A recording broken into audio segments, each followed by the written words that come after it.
Kasama. Ibig sabihin, mula nung pinanganak siya, kailan mo siya nakasama? Siya ba'y mula nung pinanganak o kailan mo lang Hindi siya naman po nakasama? mula nung pinanganak po. Mula nung pinanganak kasama mo? Hindi po. Saan siya pinanganak? Hindi ko po alam, nakasama ko po siya medyo teenage life na po. Teenager na siya. Nung nakilala mo siya, teenager na siya. Kilala ko naman po siya ever since, pero nung kasama ko na po siya, teenager na po siya. Nasaan siya noon? Nung hindi mo siya kasama, ikaw nasa Maynila. Ako siya po nasa Tarlac po. Nandun ka sa Sa farm po. Siya naman ay nasa China. Hindi po ako masyado sure po, Your Honor. Bakit kaya? Ba't hindi sinabi ng magulang mo kung nasan siya? Hindi po kasi kami magkakasama po lumaki. Pero parehas kayo ng father at saka mother. Parehas lang po kami ng father po. Okay. Pero dun sa mga binanggit na mga korporasyon ni Congresswoman Nograles, meron doon na may pangalan yung kapatid mo, si Wesley Go. Meron ba siyang negosyo na... Your Honor, I think wala po. Wala ba? Sa Baofu, siya ba ay incorporator din dyan sa Baofu? Hindi po. So hindi siya incorporator dyan. Saan kaya siya nag-aral? Your Honor, hindi ko po alam. Ay, hindi mo rin alam? Hindi ba kayo nag-aral parehas doon sa farm? Hindi po. Ay, hindi. Alam mo ba kung nasan si Wesley ngayon? Your Honor, as of the moment po, hindi ko po alam na saan po siya kasi I have no communication din po outside. When was the last time you saw him? Last time I saw him po, Indonesia. In Malaysia? Indonesia, opo. So, nung nagkita kayo huli sa Indonesia, pero ikaw lang ang nakauwi rito, siya nakatakbo. Your Honor, hindi ko po alam na saan po siya ngayon. Pero na nasa Indonesia kayo, saan kayo nakatira? Hotel po. Sa hotel. Anong hotel? I cannot remember the name na po eh. So you don't remember the name. Pero magkakasama kayo sa hotel na yon. Nung andun po kami, magkakasama po So kami. doon din siya naka-check-in. Opo. Okay. So hindi mo alam kung nasan siya ngayon? As of the moment po, hindi ko po alam na Si saan siya po. Cassandra Ong kaya? Alam kaya ni Cassie Ong? Kung nasan Si Cassie. Nag-toilet po yata. Oo, si Wesley. Alam mo, si Cassie, tanungin natin ulit mamaya. Pero alam mo na si Cassandra ay connected with the same business, parehas ng business dyan sa Banban Tarlac, yung Lucky South 99. Ang sinabi po sa amin ni Cassandra ay whirlwind ang minimension po niya sa amin. At nung kinento niya sa'yo na whirlwind siya, hindi mo tinanong kung ano yung negosyo nung whirlwind?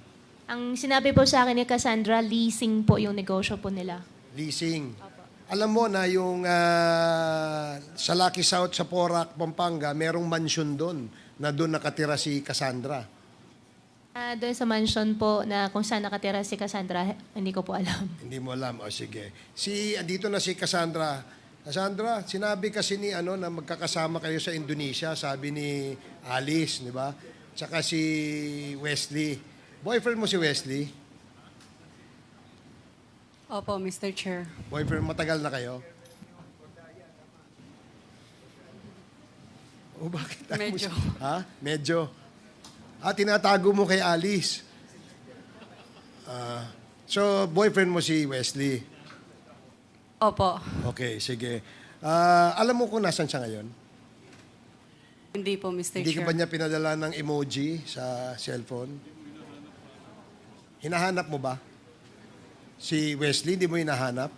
Wala po akong cellphone. Wala kang cellphone. O sige.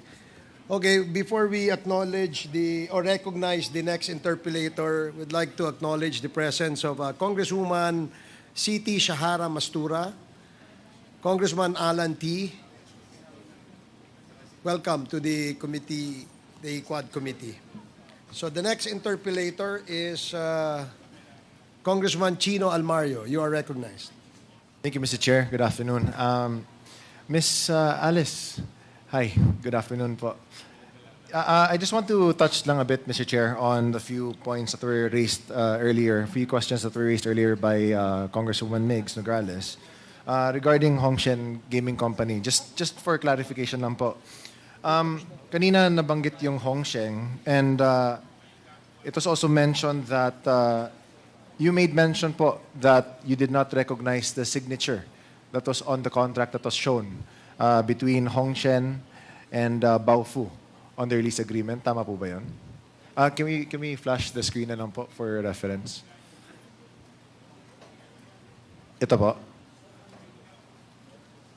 You confirmed po kanina, you said na hindi niyo po yun. Your Honor, I don't know about the lease agreement. However, the signature in front of me po, hindi ko po siya signature. Hindi po ganun ang pirma ko po.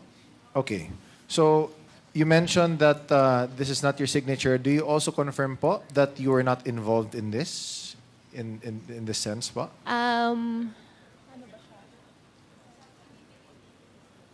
Kasi po, this is, after all, this is... Yeah, Your Honor, regarding Baofu, Hongsheng, Zunyuan, whatever, all the incorporations po, I invoke my right against self-incrimination dahil po sa dami na pong sinampa po sa akin na kaso. Sorry Okay. po talaga. No problem.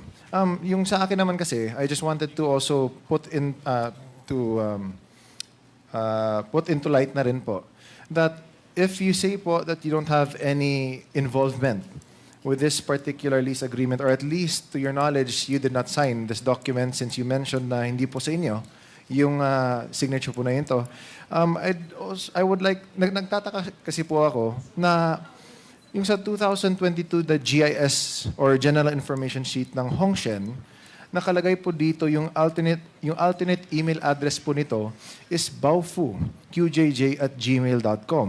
And consequently naman din, sa 2022 GIS ng Baofu, nakalagay po dito sa alternate email address ay ang hongshengaming17@gmail.com, which is the official email address of Hongshen.